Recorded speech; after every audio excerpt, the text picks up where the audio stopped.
verdade, a gente começou não faz muito tempo, né? Mas assim, já meio que tá uma tradição aqui de que a gente pergunta sempre onde é que a pessoa tava no 7-1. Como é que foi o seu 7-1 Pô, com eu você? tava na emissora. Tinha que fazer o programa central da Copa depois, Como é que cara. comenta Depois isso, ainda. né, Como é que cara? Meu Deus comenta? do céu, cara. Pra te falar a verdade, era o seguinte. Na hora do jogo eu tava no hotel, com o meu filho e com a minha esposa. E não acreditando em tudo que estava acontecendo, porque o jogo foi no Mineirão, eu não participei da equipe que fez aquela transmissão, e pós-jogo a gente tinha o Central da Copa, eu e o Thiago Leifert à noite.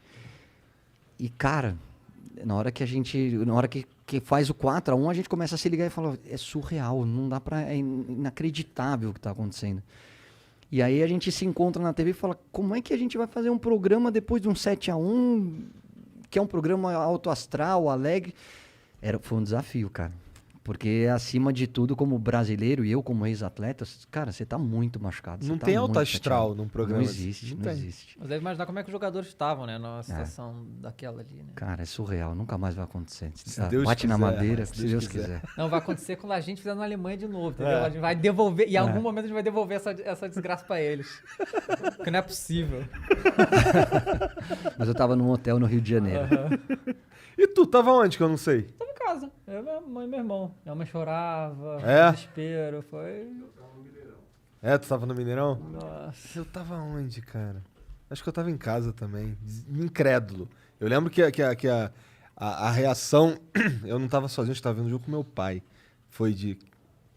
Como é que pode uma parada dessa? É o Brasil, tá ligado? Eu só lembro o Galvão falando, lá vem a Alemanha. Eu Lá vou- vem a eu vou- Alemanha. Vou contar uma fofoca pra Aham. vocês. Ninguém imaginava nunca que ia ser Claro. 7-1. Então, qualquer cara que falar, a gente sabia, é mentira. Ninguém imaginava. Ainda mais sendo aqui no Brasil. Preparação da Globo, reunião de pauta, tal, antes da Copa do Mundo. Aí eles mandam uma apostila com um resumo de todos os times, tal. E aí eles falam assim, uma brincadeira, então. Aí tinha um aplicativo, tal. Aí falou, então eu quero ouvir dos comentaristas. Aqui, quem classifica? Não sei o que lá. Aí, no bolão, deu Brasil e Alemanha. A diretora vira e fala assim, Caio, quem passa? Eu falei, Alemanha. Tomei uma vaia na sala. Pô, você não é brasileiro. Tô falando de 2 meses antes da Copa. Aham. Você tá louco? Eu falei, cara, uma coisa é a minha torcida, outra coisa é o meu lado técnico sobre o que eu vejo das duas seleções. A Alemanha é mais forte. Agora vou torcer loucamente. Break. Duvido. Não, vai ouvindo, vai ouvindo. Tu só falou que ia da Alemanha porque eles estavam jogando com a camisa do Mengão. Já teve essa, né? Já teve essa. Eu acho que eu nem sabia eu não sei nem se tinha lançado já esse uniforme. Passa o tempo, tô no Rio de Janeiro, concentrado, Copa do Mundo, tal, no Brasil. Eu fazia os deslocamentos e voltava pro Rio. Então, vai pra Minas fazer jogo, vai pra Manaus fazer jogo e volta pra fazer o Central da Copa. Então era essa loucura. Faustão. Coincidentemente, foi o dia, a semana, né, a véspera do jogo, antevéspera do jogo de Brasil e Alemanha, foi quando o São Paulo anuncia o Kaká. E o Kaká é meu irmão, um dos meus melhores amigos, tal, e o Fausto liga e fala assim, Caio e Júnior, vocês podem fazer o Faustão? Pega um avião, vai pra São Paulo, faz e volta porque tem que fazer jogo, tal. Falei, posso. E pra falar isso que eu falei numa sala fechada no Faustão, chega uma hora o Fausto fala assim, Brasil e Alemanha. Palpite, eu quero o palpite dos meus comentaristas. Júnior. Puta merda. O Júnior vira e fala assim, não lembro, tá? Não lembro exatamente o que ele falou, mas foi, sei lá, 2-1 Brasil. Mas falou, Brasil vai ganhar. Foi você, Caio, eu falo. Dou minha opinião técnica ou como brasileiro? Saia justa. Eu confesso que eu pipoquei, tá? Eu virei e comecei a enrolar. Falei, acho a Alemanha muito forte, Fausto. É um time que tá jogando muita... Aí é diferente, porque aí você já tá analisando o campeonato inteiro. Era um domingo, não lembro se o Brasil foi segunda, terça ou quarta, não lembro o dia. Mas era assim, véspera ou antivéspera do jogo e tal. Aí eu virei e falei assim, cara, eu não posso pro Brasil inteiro sair como o cara que tá torcendo contra o Brasil. E não tava. Pô, sou brasileiro pra caramba, nunca torci contra. Falei, Fausto, vamos ganhar nos pênaltis. Aí ele falou, vamos nos pênaltis. Era o jeito que eu queria mostrar que eu achava que eu podia fazer. Você acha o jogo dificílimo, a Alemanha é muito forte. Vamos levar pros pênaltis, vai ser nos pênaltis. Aí na hora que desligou o microfone, eu falei assim, maestro, Acho que a gente ia perder, cara. Ele falou, não, mas fez bem de não falar. Não fala. Eu falei, não falei.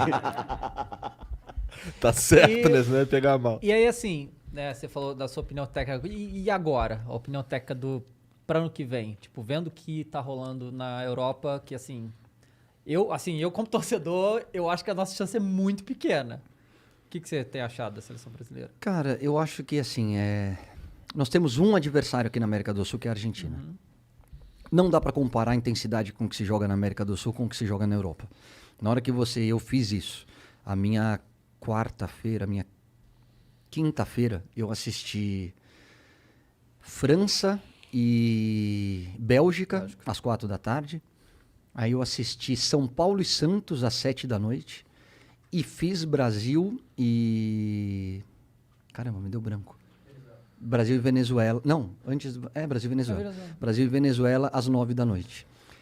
A intensidade é muito diferente. A qualidade do jogo é muito diferente. Agora, a gente tem que considerar algumas coisas. Seja qual for, 2 seleções europeias, você joga e deixa jogar. A qualidade do gramado é muito melhor do que a gente tem aqui. A qualidade individual também é muito melhor do que a gente tem aqui. Eu acho mesmo que o Brasil não é o principal favorito para ganhar a próxima Copa do Mundo, mas a gente está no bolo. Eu acho que a gente pega França... Eu vou te falar quem eu acho que são as seleções mais fortes. França, Itália e Inglaterra. Eu acho essas 3 seleções fortíssimas. Aí você tem Argentina, Bélgica e Espanha em reconstrução. Acho que a Argentina já atingiu esse protagonismo. Tá? Acho que está bem redondinha. A Bélgica ainda depende muito, e foi a declaração do De Bruyne, ainda depende muito de De Bruyne e Lukaku, eles já estão mais velhos. E a Espanha vem com uma geração talentosa, meu. Talentosíssima, que esses moleques vão dar trabalho. Aí é do jogo, ver como é que encaixa, aí você tem que acompanhar um pouquinho do campeonato, né?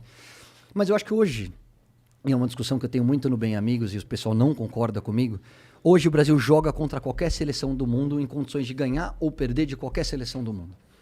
Eu não acho que a gente seja favorito contra a Inglaterra, a França e a Itália, mas a gente joga de igual para igual com eles. E aí é o jogo. O que eu falo do jogo? Pega a Bélgica, que foi uma das grandes seleções da última Copa do Mundo. Cara, o primeiro tempo foi horroroso, eles meteram 2-0. O segundo tempo a gente amassou eles e podia ter acabado 2-2. Então, assim, a gente tem que encaixar o jogo perfeito? Tem, mas dá pra ganhar dos caras. E a gente depende do lado coletivo. E aí, analisando um pouquinho a seleção, acho que o Brasil abriu o leque, que era uma crítica que eu sempre fiz ao Tite. Foi, Tite, não fica refém de um sistema, não fica refém de um grupo de jogadores. Abre. Pô, olha a seleção olímpica, eu fiz a Olimpíada, a medalha de ouro. Eu falei, olha pro Arana, olha pro Matheus Cunha, olha pro Antony, olha pro Claudinho. Tem uns moleques muito bons aqui que vão te dar uma resposta na seleção de cima. Olha esse Rafinha, o que jogou nesses 3 jogos, gente. Jogou pra caramba. Quem tá acompanhando o Rafinha? Cara, a gente que é do futebol, tá. A gente sabe que ele é do Leeds, que já teve proposta pra sair do Leeds, e que o Leeds tá batendo o pé na multa e fala assim, United, Paris Saint-Germain, City, você quer Real Madrid, Barcelona? Paga a multa, senão você não vai tirar o moleque daqui, não. E tem que ser assim. Esse moleque vai chegar em time de ponta, porque ele joga muito, ele é abusado, ele vai pra dentro. O Antony tá jogando fora de posição. Ele joga na função do Rafinha, mas é talentoso pra caramba. Então tem um momento que você tem que parar de trabalhar só taticamente, que é o grande diferencial do Renato Gaúcho. O Renato Gaúcho não é melhor do que o Tite na parte tática, não é melhor nem que o Rogério Ceni na parte tática. Só que ele ganha os caras. O clima é leve e ele faz o seguinte, sem a bola, marca. Cada um num lugar, com a bola, se diverte. Isso não significa que não seja um time bem treinado, isso não significa... Mas assim, você vê o Gabigol, que é o 9, vindo buscar a bola no meio e o Arrascaeta infiltrando. Você vê o Bruno Henrique, que joga aberto, fazendo gol de centroavante. Na seleção é mais feijão com arroz, é o centroavante fazendo gol de centroavante, o cara da direita jogando na direita, o cara da esquerda... É o que a gente fala do jogo posicional e do jogo intuitivo. O Brasil tem que ser um pouquinho mais irresponsável com a bola. O Júnior fala, ele gosta dessa anarquia, dessa bagunça. Eu também. Eu acho que tem que ter um pouco mais de Flamengo no jogo do Brasil. O Tite está tentando soltar. Ainda não conseguiu, mas está tentando. Você pensar que tem 1 ano ainda para a Copa do Mundo, na hora que você olha Antony, que você olha Matheus Cunha, que você olha Arana, que você olha Rafinha, você fala, opa, talvez a gente tenha daqui a um ano uma seleção mais forte do que a gente tem hoje em dia. Eu acho que o que frustra a gente, né, porque assim, a maioria, isso que é um negócio que a seleção brasileira perdeu muito o interesse das pessoas, né? A maioria nem tá vendo esses jogos aí, porque as eliminatórias são infinitas, o Brasil já tá classificado e tal, mas eu tenho visto tudo, né? E o que frustra é que esse negócio que você falou da sua história da Olimpíada e tal. Ah, não, o Brasil jogou 2 amistosos, goleou todo mundo. Tipo, há quanto tempo a gente não vê isso acontecer, né? Tipo, a gente é de uma geração que viu o Brasil destruir todo mundo que fosse inferior. Todo mundo. Você não pegava a Venezuela, né? E não destruía. Tipo, o jogo acabou 3-1, mas o placar não mostra que foi o jogo, né? Foi 3-1 lá no final, né? Porque a Venezuela é muito inferior. Então, é isso que eu acho que frustra a gente, porque, cara, a gente é a seleção é a maior campeã do mundo, né, cara? A gente quer ver o Brasil passar o carro em seleções mais fracas, mas só que a gente não vê isso há muito tempo. Eu acho que, assim, na América do Sul a gente vai passar. Já a gente vai começar a golear todo mundo também. É só ver o retrospecto de 8 jogos, 8 vitórias e agora o empate com a Venezuela. Colômbia. Com a Colômbia, perdão. O que incomoda a gente um pouquinho ainda... Bom, só para falar de geração, você falou de geração. Eu me profissionalizei em 94 e acabei em 2005. Nesse período, e não estou falando de mim porque eu não disputei Copa do Mundo.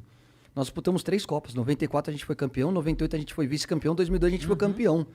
Então a gente está mal acostumado. Nesse ciclo, essa nossa geração, eu estou com 46 anos, foram 3 Copas do Mundo com 2 títulos e um vice-campeonato.